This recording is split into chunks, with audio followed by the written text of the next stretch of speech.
Doctor Mohammad Yunus কিভাবে দেশ চালাতে পারবেন সেটা দেখতে চাই, বললেন জয়। গুলির ওপর পুলিশ কর্মকর্তাকে ছিনিয়ে নিয়ে হত্যা করেন স্থানীয় লোকজন। জানাবো শেখ হাসিনা পালিয়ে আওয়ামী লীগকে ধ্বংস করে গেলেন। এবং সর্বশেষ জানাবো আত্মগোপনের নেত্রকোনার সাবেক এমপি সহ নেতাকর্মীরা। শুনছিলেন সংবাদ শিরোনাম, এবারে বিস্তারিত। ডক্টর মোহাম্মদ ইউনূস কিভাবে দেশ চালাতে পারবেন সেটা দেখতে চাই, বললেন জয়। ডক্টর মোহাম্মদ ইউনূস কিভাবে দেশ চালাতে পারবেন সেটা দেখতে চাই। দেশ চালানো অত সহজ কিছু নয় বলে মন্তব্য করেছেন সদ্য সাবেক প্রধানমন্ত্রীর ছেলে সজীব ওয়াজেদ জয়। জয় বলেন, শেখ রেহানা, তার দুই সন্তান অথবা আমার আওয়ামী লীগের নেতৃত্বে আসার কোনো সম্ভাবনা নেই। শেখ হাসিনা আপাতত ভারতেই থাকবেন। তার মার্কিন ভিসা বাতিল হওয়ার বিষয়টি গুজব। শেখ হাসিনা প্রধানমন্ত্রীর পদ থেকে পদত্যাগ করবেন, এই সিদ্ধান্ত হয়েছিল একদিন আগেই। সংবিধান অনুযায়ী ক্ষমতা হস্তান্তর করতে চেয়েছিলেন তিনি। বলেন সজীব ওয়াজেদ জয়, শেখ হাসিনা, শেখ রেহানা কিংবা তার দুই সন্তান কারোরই আর বাংলাদেশের রাজনীতিতে আসার সম্ভাবনা নেই। আওয়ামী লীগের দায়িত্বে কে থাকবেন তা নির্ধারণ করা আমাদের দায়িত্ব নয়।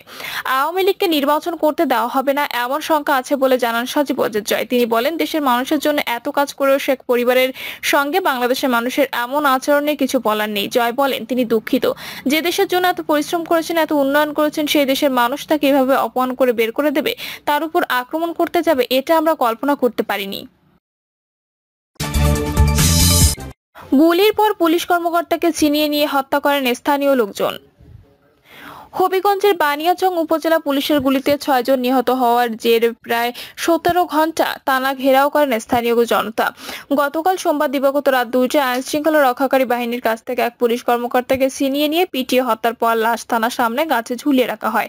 আজ দুপুরে সেনাবাহিনী ঘটনাস্থলে গিয়ে লাশটি উদ্ধার করে। এদিকে পুড়িয়ে দেওয়া বানিয়াচং থানার সব কার্যক্রম বন্ধ রয়েছে। পাশাপাশি উদ্ধার হওয়া 15 পুলিশ সদস্যকে জেলা পুলিশ লাইন্সে সংযুক্ত করা হয়েছে। গতকাল দুপুরে উপজেলার এল আর সরকারি উচ্চ বিদ্যালয়ে জড়ো হন কয়েকশো লোক। পরে তারা একটি মিছিল নিয়ে বড় বাজার হয়ে থানার সামনে দিয়ে রওনা হন। পথে ঈদগাহ এলাকায় তাদের বাধা দেয় পুলিশ। এ নিয়ে পুলিশের সঙ্গে কথা কাটাকাটি হয়। এ সময় বিক্ষোভকারীরা পুলিশকে লক্ষ্য করে ইটপাটকেল ছুড়লে পুলিশ রাবার বুলেট, কাঁদানে গ্যাসের শেল, সাউন্ড গ্রেনেড ছোড়ে। এটি ঘটনাস্থলে 3 জন, হাসপাতালে আরো 3 জন সহ মোট 6 জন নিহত হন। নিহত হওয়ার খবর ছড়িয়ে পড়লে আশপাশের কয়েকটি গ্রামের মানুষ গ্রামের মসজিদের মাইকে ঘোষণা দিয়ে থানার সামনে জড়ো হন। এক পর্যায়ে কয়েক হাজার মানুষ থানা ঘেরাও করেন। শুরু হয় ইটপাটকেল নিক্ষেপ। এক পর্যায়ে থানা ভবনে আগুন ধরিয়ে দেন ক্ষুব্ধ জনতা।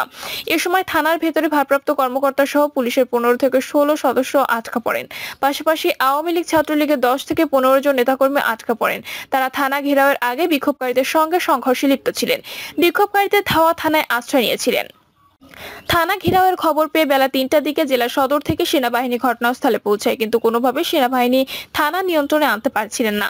এভাবে সময় গড়িয়ে রাত 12টা পর্যন্ত ক্ষুব্ধ জনতা থানা ঘেরাও করে রাখেন। এরপর মধ্যরাতে সদর থেকে বিএনপির সিলেট বিভাগীয় সাংগঠনিক সম্পাদক জি কে গৌস সহ বেশ কিছু নেতা ঘটনাস্থলে গিয়ে লোকজনকে বোঝানোর চেষ্টা করেন, কিন্তু লোকজন শুনছিলেন না। পরে ক্ষুব্ধ লোকজন রাত 1টার দিকে সেনাবাহিনী প্রস্তাব দেন আওয়ামী লীগ নেতা ও বানিয়াচং উত্তর পশ্চিম ইউনিয়ন পরিষদের চেয়ারম্যান হায়দারুজ্জামান খান ও থানার উপপরিদর্শক সন্তোষ দাস চৌধুরীকে তাদের হাতে ছেড়ে দিতে, কিন্তু সেনাবাহিনী রাজি হয়নি। পরে সেনাবাহিনী জানায় থানার ভেতরে ওই আওয়ামী লীগ নেতা নেই। পরে জেলা বিএনপির স্থানীয় পুলিশ সমাজের অনুরোধে লোকজন শান্ত হন। শেখ হাসিনা পালিয়ে আওয়ামী লীগকে ধ্বংস করে গেলেন। জনরোষের মুখে শুধু পরিবারের সদস্যদের নিয়ে শেখ হাসিনা দেশ ছাড়ার ঘটনা মানতে পারছেন না আওয়ামী লীগের শীর্ষ পর্যায়ের নেতা ও মন্ত্রীরা। তারা বলছেন, তিনি দেশ ছেড়ে যদি যাবেনই তাহলে শেষ মুহূর্তে দলের নেতাকর্মীদের কেন আন্দোলনকারীদের মুখোমুখি দাঁড় করালেন। প্রধানমন্ত্রীর পদ থেকে পদত্যাগ করে শেখ হাসিনা দেশ ছেড়ে চলে যাওয়ার পর তার মন্ত্রিসভার 6 জন সদস্য এবং কেন্দ্রীয় কমিটির 5 নেতা জানান শেখ হাসিনা সোমবারই দেশ ছাড়বেন। এটা ঘুণাক্ষরে বুঝতে পারেনি। এছাড়া তিনি পদত্যাগ করতে পারেন এমন কোনো ইঙ্গিতও দেননি। শেখ হাসিনা দেশ ছাড়বেন। গতকাল দুপুরের দিকে বিভিন্ন মাধ্যম থেকে এমন খবর শোনার পর মন্ত্রিসভার সদস্য এবং দলের নেতাকর্মীরা অনেকটা হতবিহ্বল হয়ে পড়েছেন। এরপর মন্ত্রিসভার অধিকাংশ সদস্য ও নেতাকর্মী নিরাপদ আশ্রয় খুঁজতে থাকেন। অবশ্য পরিস্থিতির কারণে 2-1 জন রোববার রাতে ও গতকাল সকালে দেশ ছেড়েছেন। কেউ কেউ পরিবারের সদস্যদের দেশের বাইরে পাঠিয়েছেন।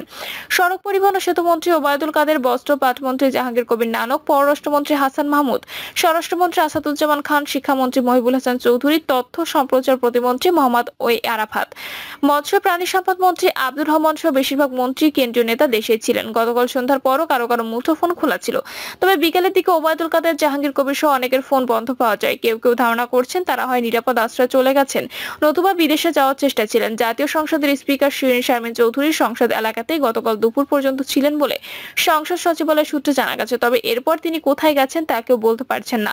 বিকেলের পর থেকে তার মুঠোফোন বন্ধ পাওয়া যায়। মন্ত্রিসভার সদস্য, কেন্দ্রীয় নেতারা জানান, জনরোষের মুখে সবাইকে রেখে শেখ হাসিনা দেশ ছাড়ার ঘটনায় তারা হতাশ, বিপর্যস্ত, ভেঙে পড়েছেন। তারা মনে করছেন শেখ হাসিনা একের পর এক ভুল সিদ্ধান্ত এবং জেদের কারণে দল ও নেতাকর্মীরা বিপদে পড়েছেন। তিনি নিজের পরিবারের সদস্যদের নিরাপত্তা নিশ্চিত করলেও অন্যদের রেখে গেছেন বিপদে। আওয়ামী লীগের নেতারা জানান, শেখ হাসিনার বোন শেখ রেহানা গত রোববার সকালে দেশে আসেন। গতকাল তাকে সঙ্গে নিয়ে দেশ ছাড়েন শেখ হাসিনা। আর শেখ হাসিনার মেয়ে সাইমা ওয়াজেদ আগে থেকেই ভারতে অবস্থান করছেন। ছেলে সজীব ওয়াজেদ জয় দেশের বাইরেই থাকেন। শেখ রেহানার ছেলে রেদওয়ান মুজিব সিদ্দিক ববিও আগেই বাংলাদেশ ছেড়েছেন। শেখ হাসিনার মন্ত্রিসভার দুজন সদস্য নাম প্রকাশ না করার শর্তে বলেন, গত রোববার রাতে কয়েকজন মন্ত্রী ও নেতা শেখ হাসিনাকে পদত্যাগ করে সেনাবাহিনীর হাতে ক্ষমতা ছেড়ে দেওয়ার পরামর্শ দিয়েছিলেন, কিন্তু এটি আইনে নেই বলে তিনি উড়িয়ে দেন। মন্ত্রিসভার আরেকজন সদস্য নাম প্রকাশ না করার শর্তে বলেন, এরকম কিছু করবে সেটি চিন্তাই ছিল না, তবে পরিস্থিতি ভালো মনে হওয়ায় সাময়িক সময়ের জন্য স্ত্রী সন্তানকে গত রোববার বিদেশে পাঠিয়েছেন। পরিস্থিতি নিয়ন্ত্রণে এলেই তাদের ফিরিয়ে আনা হবে এমন ভাবনা ছিল, কিন্তু সবকিছু উলটপালট হয়ে গেছে।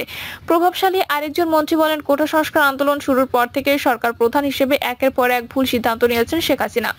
তারা বোঝানোর চেষ্টা করেও সফল হননি। এখন যা হওয়া তাই হয়েছে। আওয়ামী লীগের সংসদ সদস্যদের বেশিরভাগই ঢাকায় অবস্থান করছেন বলে জানা গেছে। কোটা সংস্কার আন্দোলন শুরুর পর সংসদ সদস্যরা নিজ এলাকায় কমই গেছেন। গতকাল বিকেল থেকে তারা নিরাপদ আশ্রয়ের খোঁজে ছিলেন। আওয়ামী লীগের 5 জন সংসদ সদস্য নাম প্রকাশ না করার শর্তে ক্ষোভ প্রকাশ করে বলেন, শেখ হাসিনা দেশে থেকে কারাগারে গেলে দলের নেতাকর্মীরা এতটা বিপদে পড়তেন না। একজন সংসদ সদস্য বলেন, প্রয়াত স্বৈরশাসক এইচ.এম. এরশাদের পতন হয় গণ অভ্যুত্থানে, কিন্তু তিনি দেশ ছেড়ে পালাননি, বরং জেলে গেছেন। শেখ হাসিনা দেশের প্রধান একটি রাজনৈতিক দলের নেতা হয়ে কিভাবে নেতাকর্মীদের রেখে বিদেশে চলে গেলেন, এটা মাথায় আসছে না। মুক্তিযুদ্ধে নেতৃত্ব দেওয়া দল আওয়ামী লীগের এমন বিপর্যয় হবে তা মেনে নেওয়া যায় না। আত্মগোপনে নেত্রকোনা সাবেক এমপি সহ নেতাকর্মীরা। শেখ হাসিনা দেশ ত্যাগের পর চলমান পরিস্থিতিতে আত্মগোপনে চলে গেছেন নেত্রকোনা 2 আসনে আওয়ামী লীগের সাবেক এমপি আশরাফ আলী খান খসরু। পাশাপাশি আত্মগোপনে রয়েছেন দলের ছোট বড় সব নেতাকর্মী। দলের নির্ভরযোগ্য সূত্রে খোঁজ নিয়ে সব তথ্য জানা গেছে। জানা যায়, শেখ হাসিনা দেশ ত্যাগের খবর পাওয়া মাত্র এই সংসদ সদস্য আত্মগোপনে চলে যান। তবে আত্মগোপনে থাকলেও তিনি এখনো পর্যন্ত নিজের নির্বাচনী এলাকা নেত্রকোনা সদরে অবস্থান করছেন। তিনি নিরাপদে রয়েছেন বলে জানা গেছে, তবে তিনি ঠিক কোন জায়গায় অবস্থান করছেন তা নির্দিষ্ট করে জানা যায়নি। দর্শক, এই ছিল এখনকার সর্বশেষ সংবাদ। আপডেট সব সংবাদ পেতে চ্যানেলটি সাবস্ক্রাইব করে বেল আইকনটি ক্লিক করে রাখুন।